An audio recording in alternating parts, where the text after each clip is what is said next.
Horas, jumpa lagi di channel kesayangan kita, Sinar Tapanuli. Pada kali ini kita akan mengupas tentang wanita Batak yang memiliki prestasi luar biasa di tingkat nasional. Di posisi ketiga ada nama Rosiana Silalahi atau akrab dipanggil dengan Rosi. Lahir 26 September 1972 di Pangkal Pinang dan berpasangan dengan Doni Groge Ishak yang menikah pada tahun 2005. Untuk orang tua Rosi adalah almarhum LM Silalahi dan ibunya bernama Ida Hutapea.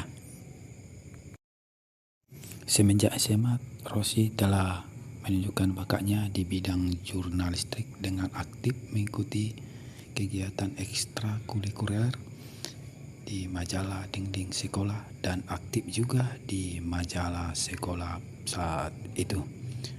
Setelah lulus SMA, Rosi melanjutkan pendidikannya di Universitas Indonesia dengan mengambil jurusan sastra Indonesia. Dan untuk melanjutkan karirnya di bidang jurnalistik, Rosi langsung mengirimkan lamarannya ke TVRI.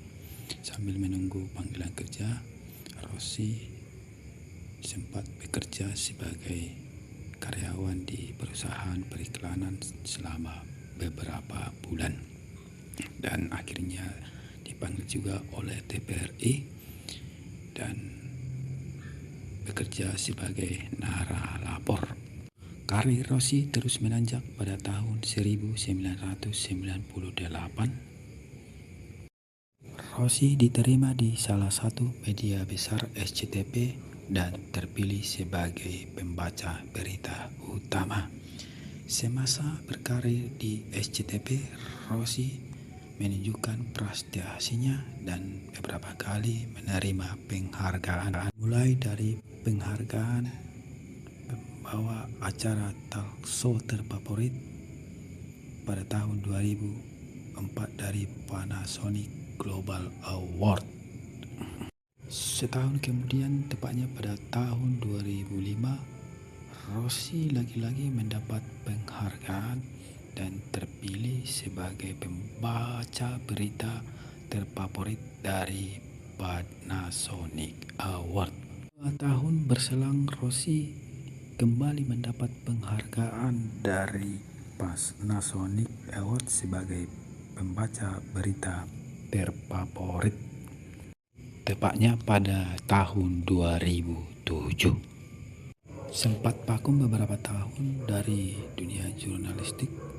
Pada tahun 2014, Rosi kembali ke meja redaksi dan memilih bergabung dengan media ternama Kompas TV, dan saat ini Rosi tercatat sebagai pemimpin redaksi di media tersebut.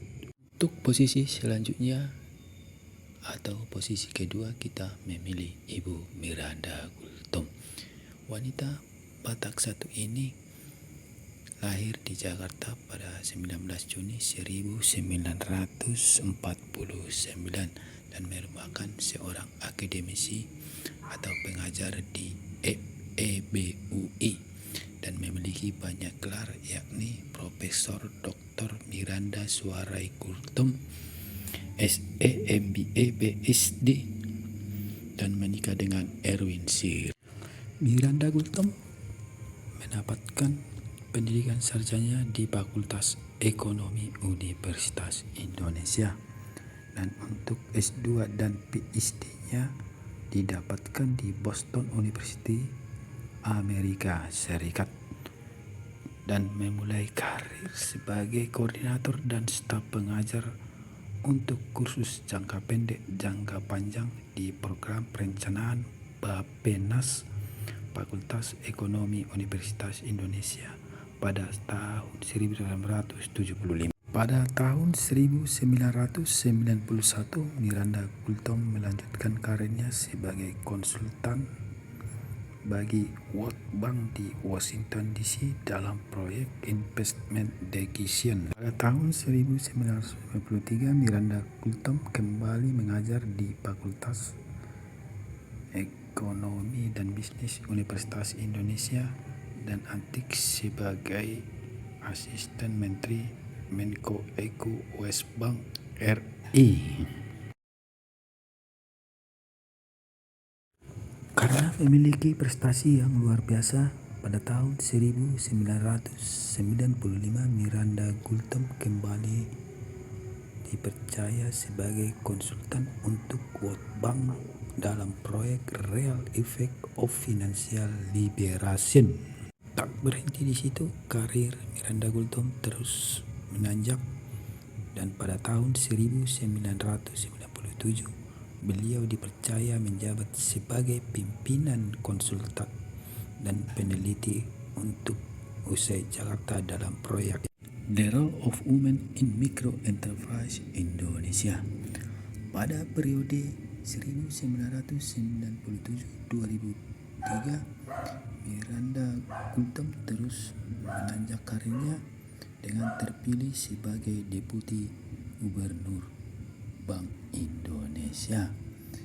Tak berselang lama, Miranda Gultom kemudian tepatnya Juni 2024 dipercaya menjabat Wakil Gubernur Bank Indonesia. Di posisi teratas kami memilih Ibu Basaria Panjaitan. Beliau lahir pada tanggal 25 Desember 1952 di kota Pematang Siantar. Ibu Basaria Panjaitan merupakan anggota polisi wanita yang lulus tahun 1984. Ibu Basaria Panjaitan mengawali karir sebagai anggota reserse narkoba di Polda Bali, kemudian di Polda Metro Jaya, dan lanjut Kasat Narkoba Polda NTB 1997 dan Kapus Propos di Propam Polri tahun 2009. Memperoleh pangkat terakhir sebagai bintang 2. Pangkat bintang 2 untuk seorang poluan merupakan prestasi yang luar biasa, dan Ibu Basaria Panjaitan merupakan poluan pertama yang berhasil mendapatkan bintang 2 di pundaknya. Selama berkarir di Polri, Ibu Basaria mendapatkan beberapa kali penghargaan yang membuat citranya semakin positif.